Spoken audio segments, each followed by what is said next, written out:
Welcome guys, welcome to this video. In this last video we saw that how we can check the memory as well as the processing time for the PHP code or any PHP script.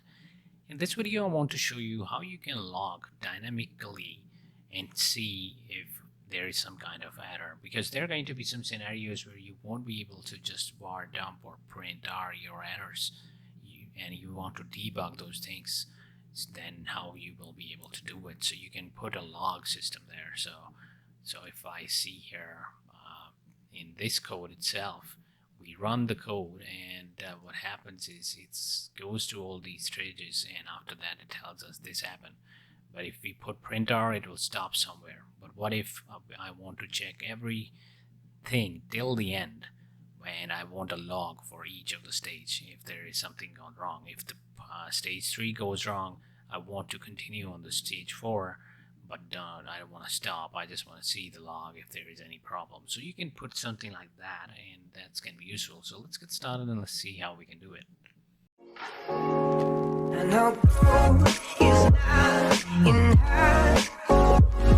Here is the code for it. We have some stages here. Each time, first time when it connects to database, I'm telling here that okay, show the memory usage, as well as when we are retrieving data, stage 2 goes then, and the same it is printing there. Usage of memory usage stage 1, then it also tells us usage peak on that stage 1, in the same way it goes on each state. Now what I want to do, I want to put a log. Now there are going to be two types of logs. First, that's going to give us info, and the second, that's going to give us error. So what do we do basically? So instead of this calling like this, what I want, I'm going to comment this out, and I put here a function. So I'm going to create this function, and we don't have this function currently, so it's simply I'm going to call it. So I say here generate, and we are generating a log, so I say generate log. Now in here I'm going to see that what memory usage we have. So it's kind of info, we are not facing any error. So I pass here a parameter like info, and then here I say okay, so we want to check the memory usage, so it's like message for this particular log, and that's gonna be like this. After message I want a bit space there, and then here we can put our whatever return is we are getting. So here we can call this function straight away and copy this and paste it here. Now I want to see that where this log generated from. So I don't want to paste here the line number manually. I want a dynamic line number so that we know okay, this file generated this, and this line number this log generated from. So here for that, what we need to do, we need to say here, first of all I'm going to add some space, and then I'm going to say here file, so that we know which file generated this, and here we have a PHP function that we can use. So that's like how you do it. And then we want to add a line, so I'm going to add space here and I'm going to say line. Alright, you can improve it as well as you want, but this is how we can do it. So underscore again, and just the same way we did file, we do line here, and this is going to generate log for us and going to tell us this is the message and this is the whatever they're going to be. So okay, so far so good. Now we don't have this function. Before going any further, I want to put this function at place, so I go to functions.php, and we have this called on top here, functions.php. So let's do that. I go here, I say function, and I create this function. So we are passing some values in this function. So first of all, I'm passing here two parameters. One is message and one is the type of info. So what I do here, I say message type, and then here I say message. Alright, so by default you can set the value to it. So I set here by default, if it is not provided, it's going to be error, and here it's going to be empty string. Alright, now let's create this function itself, because this function is going to basically deal with all the stuff we need to do. So we are getting the message and message type here. So let's do this. So first I want to create a directory, and if I go to our project here, I have index.php, functions.php, and the CSV file in the main root folder. And the same folder, I want to create a logs folder where all the logs will be stored. So what I do here, I'm gonna say directory for current date logs, usually for logs. Alright, so here what we do, we say $log, and I will say file dir for dir basically directory name. So here I say $_server, so we get the server root, and I'm gonna say here document underscore root, and then here I want to put here dot, and after that we want to put here /logs. Alright, so we don't have this logs folder currently, but we're going to create this, and in each logs folder I want the logs for current date. It should be divided, like it shouldn't be single folder having logs for every day. It should be like folder wise. So I'm gonna put here dot slash and dot here, and I say here PHP date function, and here I'm going to pass D and capital M and capital Y. So it's gonna create a folder with current date on it. Alright, so this is the formatting of date formatting, how you pass dates, so you can check that in the PHP docs as well. Now here what I want to do, I want to check if this directory is there, then alright, if not we need to create it. So if directory is not there, then create, otherwise we're gonna get error. So here we say if not is dir, and we take this variable simply and I copy this here like this. So if we don't have it, empty dir, and we are gonna pass here the this directory path. I'm gonna set default permission to 777 and also true. Alright, so it's gonna generate the directory for us if directory is not there. Now it's time we create a log. So here, create a log file. Alright, and here what do we want to do? We want to say here $log file data. Okay, I kind of mixed it, so you can see that there we have snack casing, or then we have camel casing. I think it's better to have one, so it's something good practice to use one time. So I'm gonna change everything to camel casing, and it should be fine now. Now the same if I'm using camel casing above, so I want to use camel casing here too. So here, log file data. Okay, so now is equal to the $log file directory name, and then I'm going to append here /logs. Alright, I will actually put log here, then underscore, and then I put the date. So this file will be named like log and then the date.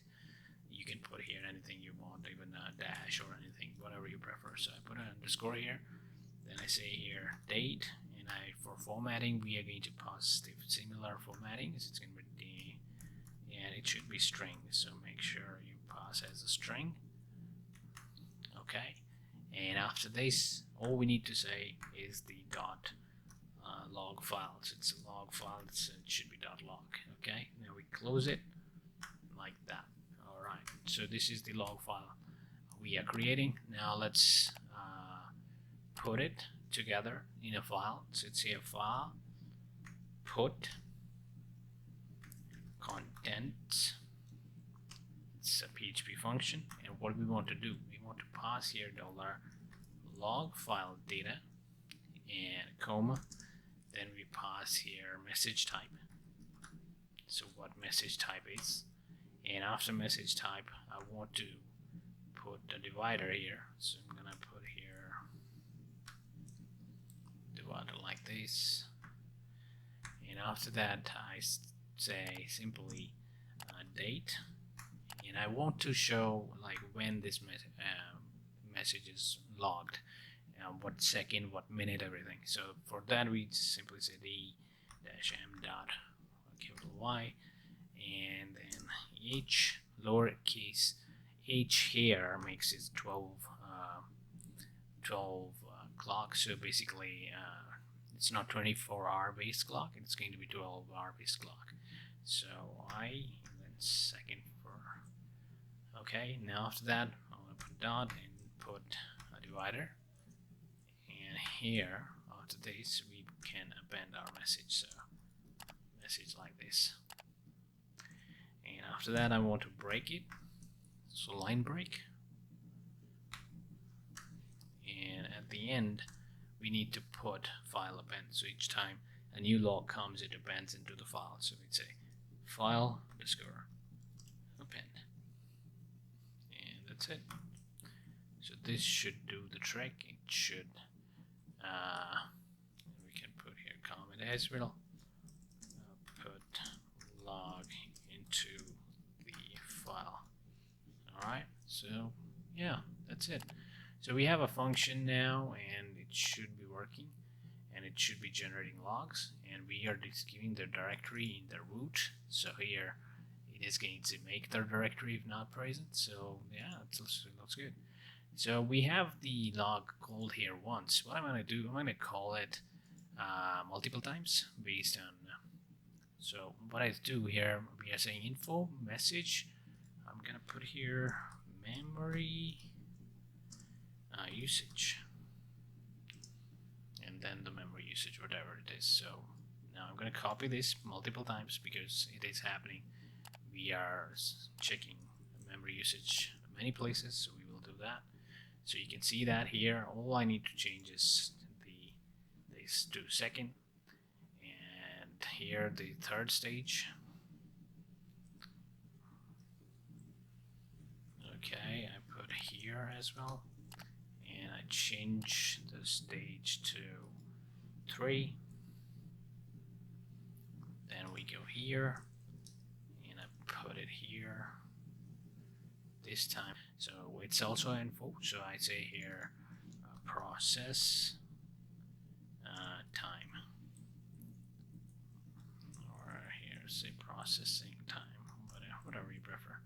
And in that case, we just need to copy this and replace it with our function, the one we are calling here. So this goes there now like that.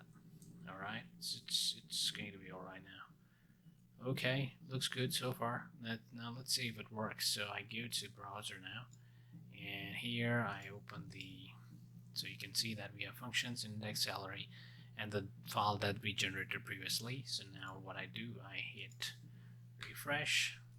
Now you can see that the code created a logs directory there. If I go in logs, it is saying logs 14 August 2022 .log file. Wonderful. Now here, if you see the log, it already started the log, and here we can see the details. I have the tags open. I remove the tags, but other than that, I think everything's looking good. So we have info. So you have a date, and you have a time, what time it happened, when second it happened. Then there is message. What is the message? Memory usage. And our memory usage, then you can see memory usage stage 4. Then there is message how much memory you used, peak memory used, that is appending. Then the file name we have here. So it is telling us like it's under var www html and then index.php, and also the line number. So we did not provide line number here. We never entered line number, so PHP just picked it from here and just inserted it there. Alright, so we need to correct a few things. First of all, the line break is not happening, it's just printing it, so we don't need to correct that. So in functions.php, I'm gonna put double quotes here. Now the file append, what the PHP suggests you put something like this, not just the file append. So I copy this and I'm going to paste it here so you can see it. So this is the procedure how you do the file append. It is going to append into your file. Each time any log comes, it's gonna keep on updating that file. Alright, so also I noticed that when we are giving the message type, there is no spacing.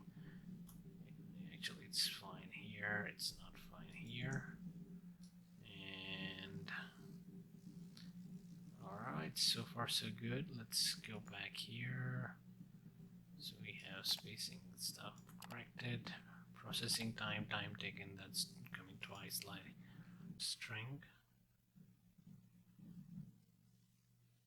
Okay, so it says processing time. I can remove this time from here like this. Now if you face any error, if you want to log any error, just change this info to error, and then it is going to append into here as a message type, so that will display correctly.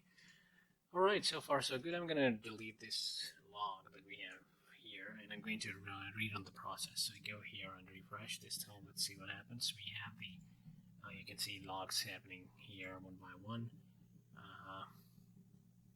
Message, memory usage, we have tags here showing up. We need to remove those tags. So what I do is simply go here, search for p tag, and replace it with nothing. So yeah, also we need to replace all the p tags, ending p tags, and it should be fine now. I'm using anywhere else, it should be alright. So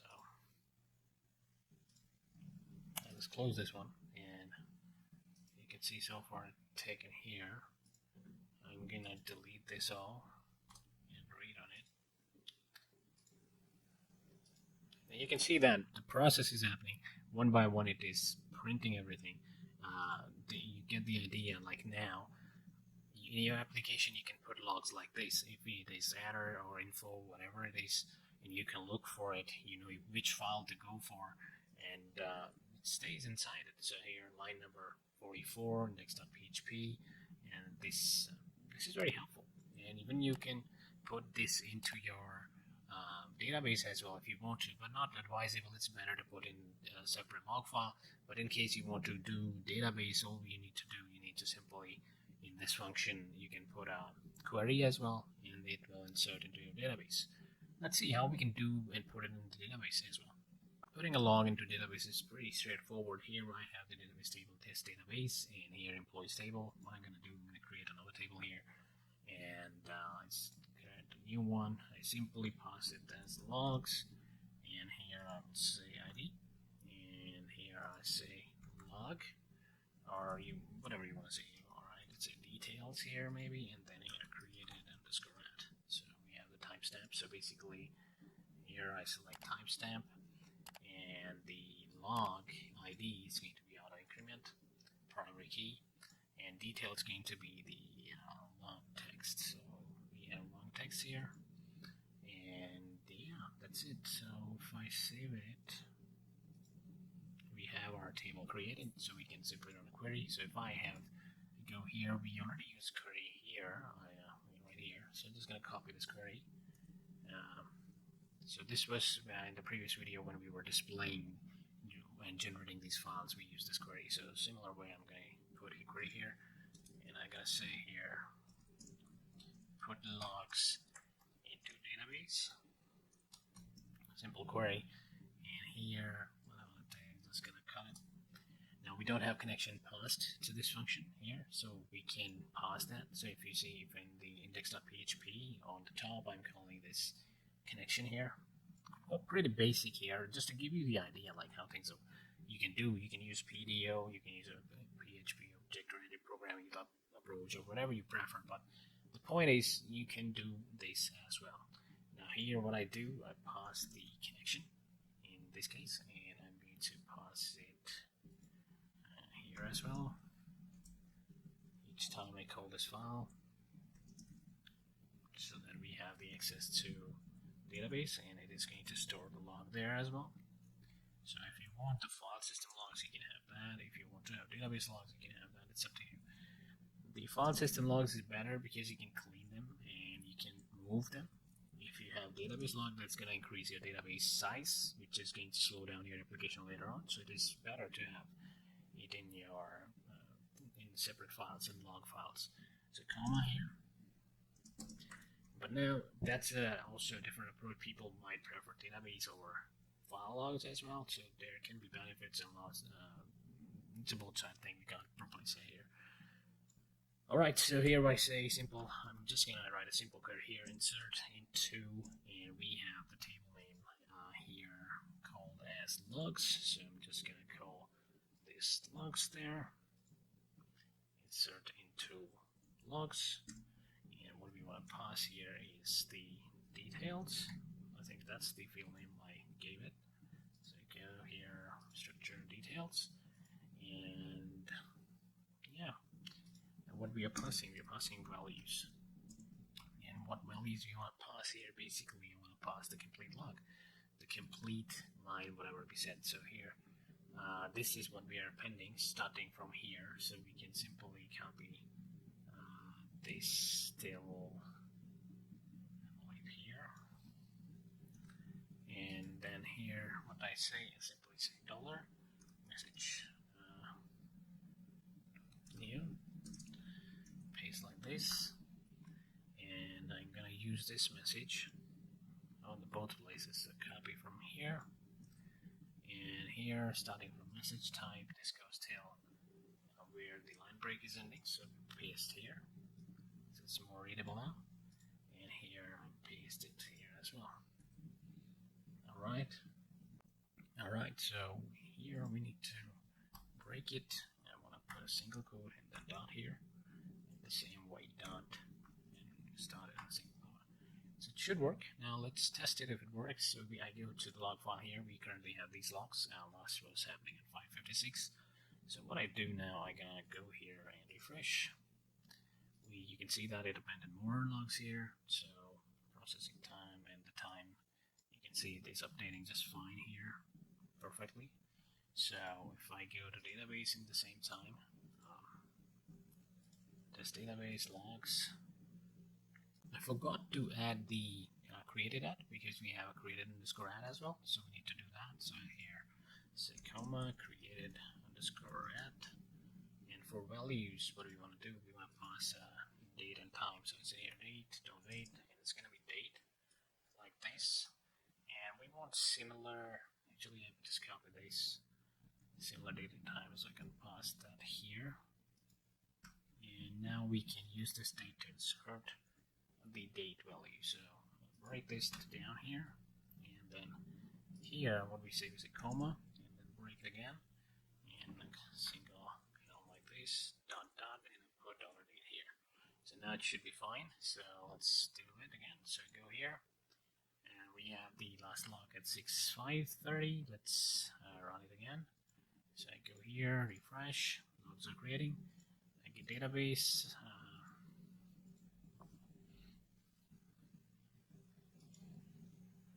Alright, so we need to make sure that we pass the date like this. So the format of timestamp is this, as we passing the database timestamp here. So it should match with the timestamp formatting. So you can read more about it on the PHP site now that you can match the time. Basically, this is the format what SQL requires, basically. So what I do now, I'm gonna rerun it. So I refresh here, and I go now this time. And you can see now the logs are getting in. So I change one here log. If I go to on top here, so here to 1, 2, I change it to error just to demonstrate you how things will look. So if I go here, you can see if we put an error, it comes like this. If info comes like this, and in the database the same way. So you can see your entries here. So once it completes, we will have all the same logs saved here as well. So let's see once it completes.